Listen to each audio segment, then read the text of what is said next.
चंद्र छलला मोनस्त्र गाये सीता विचार पूछुए रामचंद्र चलला मोनस्त्र गाये सीता सो विचार पूछुए ललना रे बीनू रे पिया रे मंदिर मंदिर नहीं सोबे रे ललना रे बीनू रे पिया के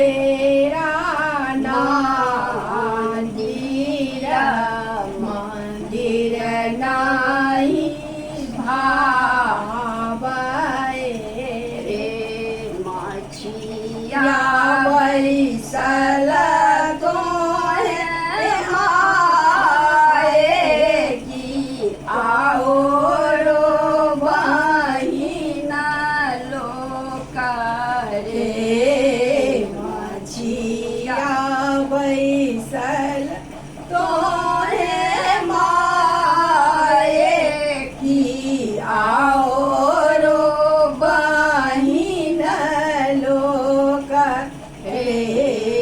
ललना रे हम भूत जाई छी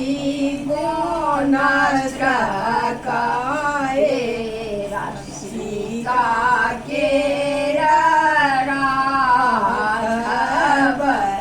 रे ललना रे हम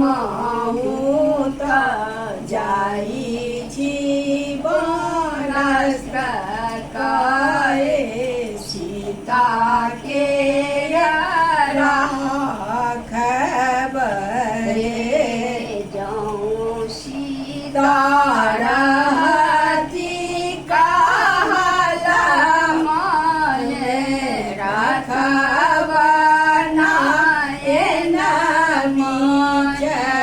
रे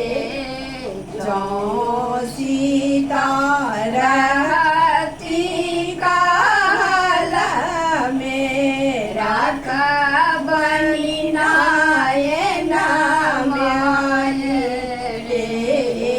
ललना रे आंगना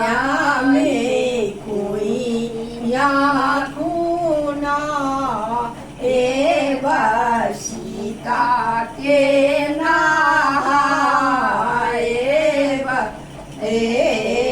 ललना रे आंगना ही कोई यहाँ खूना एवं सीता के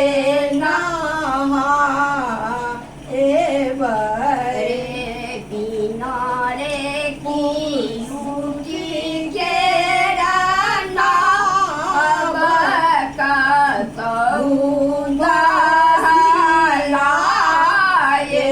बरे बिना रे की के नाम कहूँ बरे ललना रे बिना रे पुरुष के नारी दिन काट बरे ललना रे बिना रे पुरुष के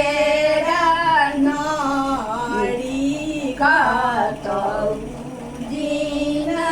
काट बरे बिना रे की मुठी के नव गंगा